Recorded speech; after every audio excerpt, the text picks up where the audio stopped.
Fala, povo de Deus, sexto dia da nossa série, o início de tudo, Gênesis capítulo 6, o famoso capítulo onde Deus vai chamar Noé para construir uma arca, porque vai chover. E é por isso que eu tô com esse chapéu, porque esse chapéu para muitos é de pescador. Noé não vai pescar, mas quando a pessoa vai pescar, ela vai para o rio, vai para a água, e vai vir água aí agora no capítulo 6. Amém? Mas eu quero te dizer essencialmente duas coisas no dia de hoje que o Senhor me ensinou e que eu quero ensinar para você, tá bom? Desde já uma delas já está expressa em uma pregação que temos aqui no canal, tá? Vai lá na playlist de pregações completas e procure por uma pregação chamada Projeto de Deus Não Naufraga. Algo nesse estilo, são 4 pregações seguidas, assim, que tem a mesma fotinho, Projeto do Céu, tá bom? Que você vai ver até mais a fundo que vamos falar aqui, porque já vão ser todos os capítulos de Noé juntos, o 6, o 7, o 8 e o 9. Mas hoje no 6 nós vamos aprender essencialmente duas coisas aqui. Uma Deus me ensinou recentemente. Capítulo 6, versículo 1. Quando os homens começaram a multiplicar-se na terra e lhe nasceram filhas, os filhos de Deus viram que as filhas dos homens eram bonitas e escolheram para si aquelas que lhe agradaram. Então disse o Senhor: por causa da perversidade do homem, meu espírito não contenderá com ele para sempre. Ele só viverá 120 anos. Então, só viverá 120 anos. Aqui Deus está diminuindo a idade dos homens na terra. Lembra que a gente leu no capítulo passado? Matusalém viveu 969. Adão viveu 930. O povo estava vivendo quase um milênio. Agora Deus está falando que vai diminuir, né, a idade do povo, mas esse 120 aqui, ele não faz referência direta à idade máxima que um ser humano vai viver. Fala sobre a diminuição do tempo, sim, mas fala também sobre o tempo em que Noé estaria pregando para aquele povo. Se você for lá no livro de Pedro, você vai ver, 1 Pedro, 2 Pedro, você vai ver que Noé foi chamado de pregador da justiça.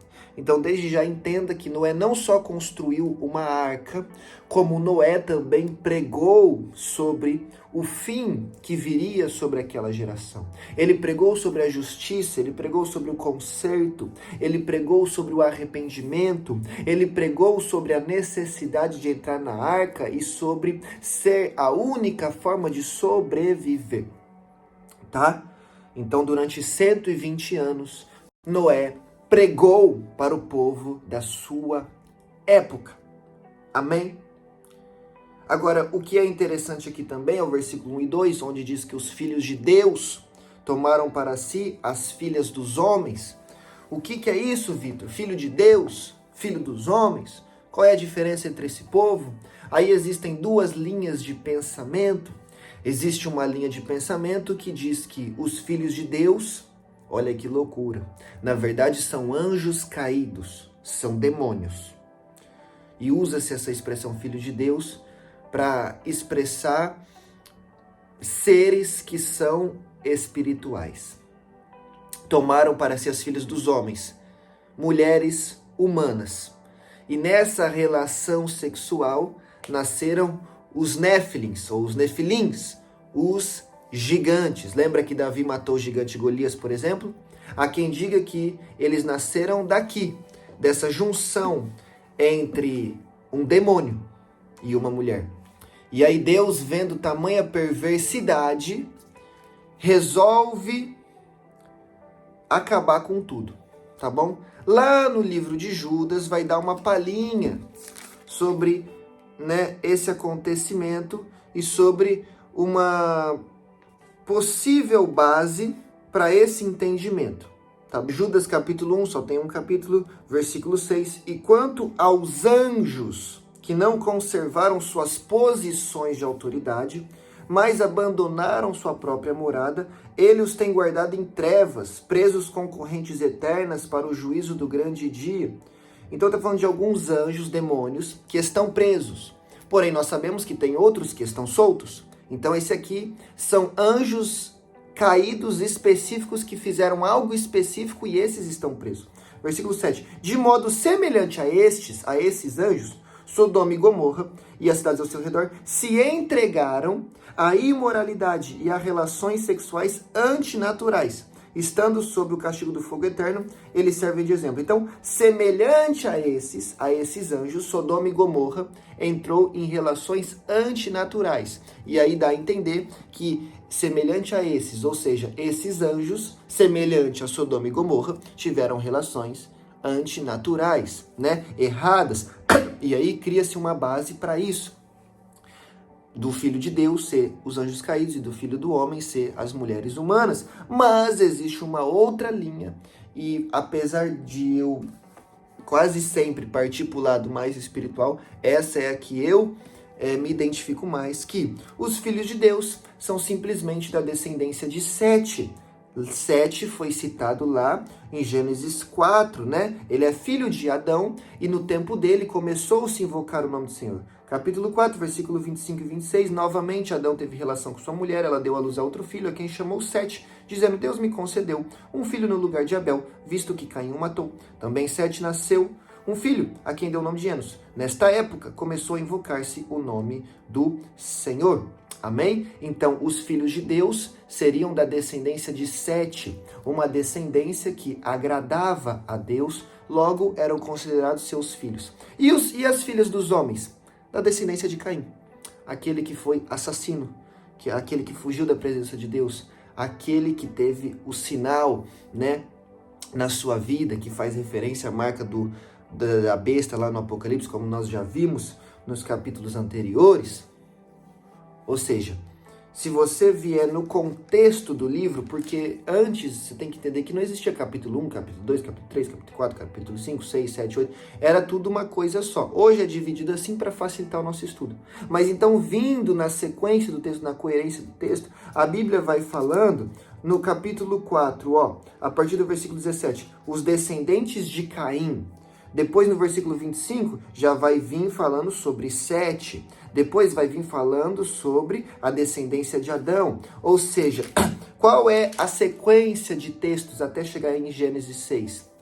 Descendências de Caim, de Sete, de Adão, tá? Genealogias. Uma genealogia de Caim se afastou de Deus, filhos dos homens. A genealogia ali de Sete se aproximou de Deus, filhos de Deus. Tá? Então, daí viria a expressão filho de Deus com as filhas dos homens. Existem essas duas linhas de pensamento que eu trouxe mais como curiosidade até do que entrar a fundo nisso, porque também não vai mudar a essência aqui do texto, seja qual for a resposta. Amém?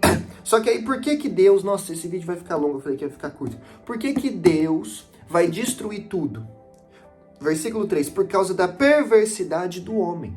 Ou seja, por causa do pecado. Meu irmão, o pecado tem o poder de roubar tudo o que Deus te deu e destruir tudo o que você e Deus construíram na sua vida.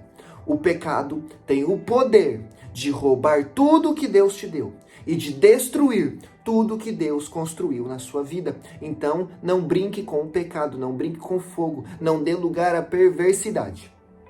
Amém? Versículo 4. Naquele dia havia Néfilins na terra, aí é o que eu falei. E também posteriormente, quando os filhos de Deus possuíram as filhas dos homens e lhes deram filhos. Tá vendo? É exatamente o que eu acabei de falar da linhagem mais espiritual. Eles foram os heróis do passado, homens famosos, né? O Senhor viu que a perversidade do homem tinha aumentado na terra e que toda a inclinação dos pensamentos do seu coração era sempre e somente para o mal. Então Deus viu que tudo que o homem pensava era mal. Sempre e somente para o mal. O homem sempre se inclinando para o que é mal. Então o Senhor, versículo 6 do Gênesis 6, arrependeu-se de ter feito o homem sobre a terra. E isso cortou-lhe o coração. Agora o interessante é que a Bíblia vai dizer em outras partes que Deus não se arrepende. E aí, a Bíblia está se contradizendo? Tem parte da Bíblia que diz que Deus não se arrepende? Agora em Gênesis 6, a Bíblia está falando que Deus se arrependeu de ter feito o homem. A palavra arrependeu-se aqui é uma palavra antropomórfica, ou seja, é uma palavra humana usada para tentar nos ajudar a entender o que Deus sentiu e o que Deus fez. Porque a forma como Deus age, muitas vezes, está além do nosso entendimento, está acima da nossa capacidade intelectual. Então a Bíblia traz palavras antropomórficas, palavras humanas, para tentarmos entender com mais facilidade o que Deus sentiu e o porquê Deus agiu assim. Então usa-se a palavra arrepender, mas só se arrepende de algo quem errou. Quem fez algo errado, quem fez algo ruim, precisa se arrepender. Deus erra? Não. Deus faz algo ruim? Não. Deus precisa se arrepender? Não. Então a palavra arrependeu-se aqui não tem o sentido de arrepender-se como eu e você precisamos nos arrepender. A palavra arrependeu-se aqui carrega mais um sentido no original de mudança de rota, mudança de curso. Então Deus fez o homem lá no Jardim do Éden para ele viver ali para sempre. Nessa rota aqui, ó, abençoado, próspero, feliz, alegre, em paz. Mas o homem está pecando, então agora mudou o curso de Deus, mudou a rota que Deus estava caminhando junto com o homem e outras medidas precisarão ser tomadas. Entendeu? É nesse sentido o arrependeu-se aqui. Disse o Senhor no versículo 7, farei desaparecer da face da terra o homem que criei, os homens e também os grandes animais, e os pequenos e as aves do céu. Arrependo-me de ter havê-los feito. Vou ter que mudar de curso do que era o plano que eu tinha trilhado para eles. Versículo 8. A Noé, porém, o Senhor mostrou benevolência. Agora, no meio de todo mundo, Deus mostrou benevolência para quem? Para Noé. Por quê? Porque ele era mais bonitinho? Porque Deus amava mais ele?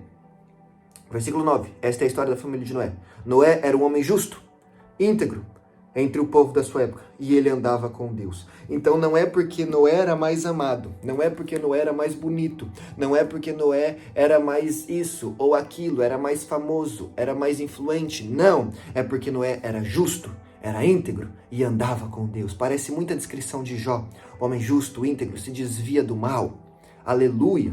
Noé foi poupado porque ele vivia uma vida santa. Então, só vai ser poupado da ira de Deus no fim dos tempos quem vive uma vida piedosa, santa, justa, íntegra e reta na presença de Deus. Não se trata do dinheiro que você tem, não se trata da influência que você tem, não se trata dos amigos que você tem, não se trata do carro que você anda, da casa que você dorme. Não se trata disso, se trata da sua conduta, do seu coração e da sua entrega na presença de Deus. Versículo 10. Noé gerou 3 filhos, Sem, Cã e Jafé. Ora, a terra estava corrompida aos olhos de Deus e cheia de violência. Aos olhos de Deus. Talvez aos olhos do homem não estava, mas aos olhos de Deus estava. Mais importante do que o que os homens veem, do que os homens pensam, é o que Deus vê e o que Deus pensa.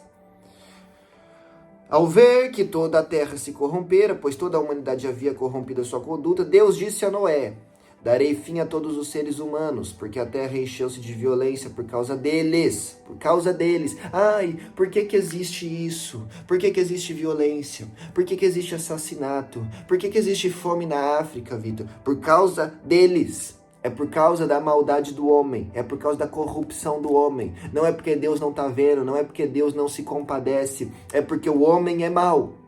É porque o homem é mau. Versículo 14. Você, porém, fará uma arca de madeira de cipestre, dividida em compartimentos, revista de piche por dentro e por fora. Isso aqui já dá uma pregação tremenda, tá? Mas vai lá na pregação, projeto Seu Não Naufraga, que você vai ver. Versículo 15. Faça com 135 metros de comprimento,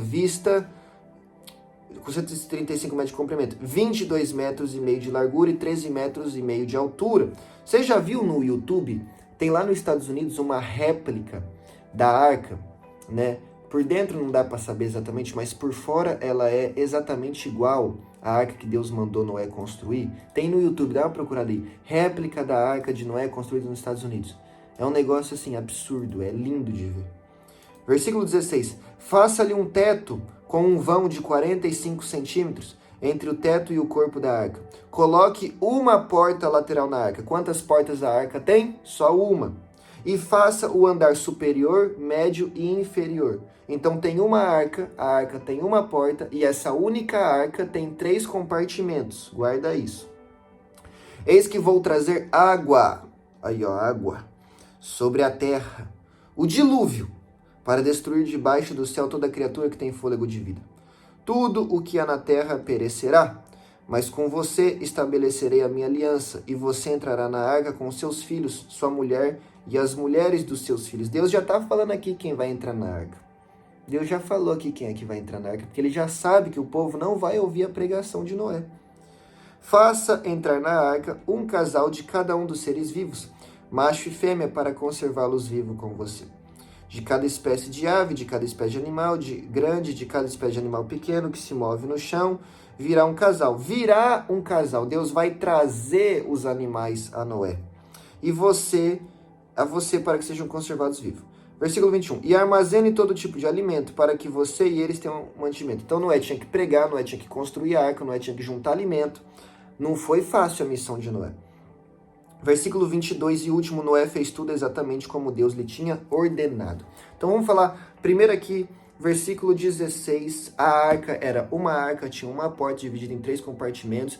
Quem é a arca? O que simboliza a arca? Há quem diga que é a igreja, e pode até ser, mas nesse vídeo aqui eu quero te dizer que a arca simboliza o próprio Deus, porque Deus é um só, mas ele é dividido em 3 pessoas, Pai, Filho e Espírito Santo. A arca era uma só, mas tinha 3 compartimentos. E a única forma de entrar na arca era pela única porta que tinha. Qual é a única forma de chegar a Deus? Passando pela porta. João 10:9, Jesus falou, eu sou a porta. Trilhando o único caminho, Jesus falou em João 14:6, eu sou o caminho. Aleluia!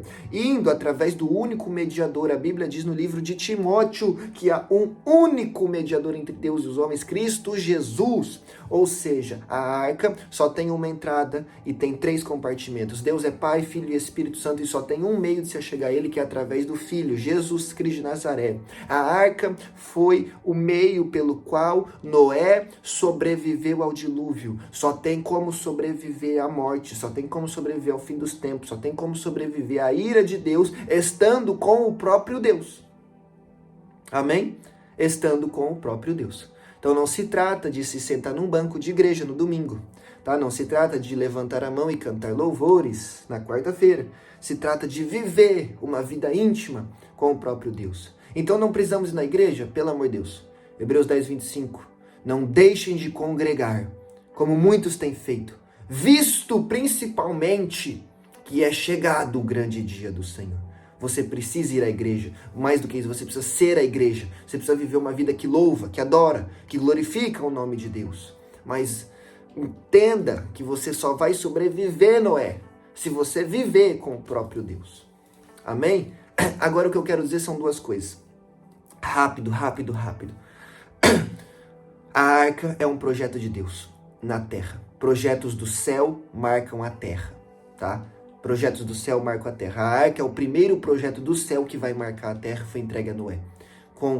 Ele tinha que usar uma madeira específica, ele tinha que usar um piche específico, ele tinha que fazer compartimentos específicos, ele tinha que fazer a arca do tamanho específico que Deus mandou. Foi tudo especificado. Deus deu um projeto, deu uma planta desenhada para Noé, e ele tinha que fazer exatamente como fez. E ele o fez, tá? Então, a arca marcou toda a história da humanidade, porque foi um projeto do céu. E aí eu quero te dizer que existem projetos do céu para a sua vida. Deus está ou já te deu projetos. Aleluia! Mas qual é o segredo para o projeto de Deus não falhar? Está lá no último versículo. Noé fez tudo exatamente como Deus mandou.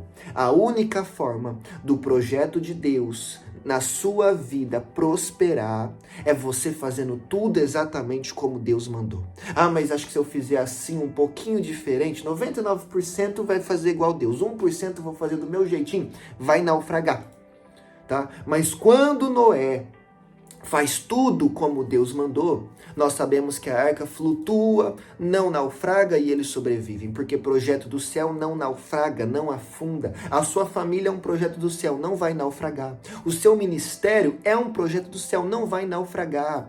Aleluia! A sua vida, meu querido irmão, é um projeto do céu, não vai naufragar. Você não vai morrer para depressão, para ansiedade, para pânico, para medo, para frieza espiritual, para divórcio. Não vai pro vício, não vai. Porque você é um projeto do céu, que não vai naufragar. Mas você precisa colocar o seu chapéuzinho de pescador e começar a fazer tudo conforme Deus lhe ordenou. E aí as coisas vão acontecer. E a segunda coisa que eu quero que você entenda que Deus me ensinou esses dias é o seguinte: Noé, vai chover. Vai chover, Noé. Eu tô te dando a chance de construir uma arca para sobreviver, porque vai chover. Agora, o Espírito Santo me fez uma pergunta. Se Noé não construísse a arca, iria chover? Iria. Se Noé não constrói a arca, iria chover de qualquer jeito. Mas aí todo mundo ia morrer, Vitor. E aí? Deus não podia reconstruir a humanidade de novo, como construiu Adão a partir do zero? Será que porque se Noé não construísse a arca, Deus iria deixar de punir o pecado? Deus seria injusto? Deus voltaria atrás na sua palavra? Deus não é homem para que minta, nem filho do homem para que se arrependa? Então iria chover com ou sem a arca. Graças a Deus que Noé foi sábio e construiu a arca. Então entenda isso também, vai chover, meu irmão. A ira de Deus vai vir. A punição de Deus contra o pecado vai vir. O trono branco de Apocalipse, onde Deus julgará as nações, vai vir. O Apocalipse vai vir. O fim dos tempos vai vir. O anticristo vai vir. O arrebatamento vai vir. Você estando na arca ou não. Amém? Então Deus está te fazendo um convite através desse vídeo. Entre na arca. Viva na arca. Esteja na arca. Porque vai chover. Você estando lá ou não. Lembra de uma parábola que Jesus contou em Mateus 24 para encerrar? Um senhor foi dar uma festa, mandou chamar os convidados. E os convidados foram dando desculpa um por um. Não posso porque comprei bois. Não posso porque me casei. Não posso porque preciso cuidar da minha terra e do meu negócio. O que aquele senhor fez? Falou para o seu servo: sai pela rua e traz todo mundo que você encontrar. E ali, com aquele povo que encontrou na rua, a festa aconteceu. E os outros ficaram de fora. Sabe, vai ter uma festa no céu. E você está convidado. Mas entenda que a festa vai acontecer com ou sem a sua presença. Tá bom? A festa vai acontecer com ou sem a sua presença. O dilúvio vai vir. Estou falando de dilúvio, você está entendendo o que eu estou falando, né? Porque a terra nunca mais será destruída em água. Tá aí o arco-íris para comprovar isso. Mas o dilúvio vai vir com você na arca ou fora da arca. Então se posicione enquanto é tempo. E se entregue a Deus enquanto é tempo. Fazendo tudo o que Deus manda. Vendo os projetos do céu marcando a terra na sua vida. Tá? E vivendo o melhor de Deus. Esse monte de série que eu faço aqui, ensinando a Bíblia capítulo a capítulo, é o projeto do céu. Que tem marcado a terra que Deus me deu. Esse é o projeto que Deus me deu para o dia de hoje. Ensinar toda a Bíblia aqui, capítulo a capítulo. E assim nós seguimos. Cumprindo aquilo que Deus nos mandou. À risca, para que o nome dele seja glorificado. E para que nós não soframos a ira de Deus. Amém? Esse é o capítulo 6. Um beijo no seu coração. Te espero aqui amanhã, no capítulo 7.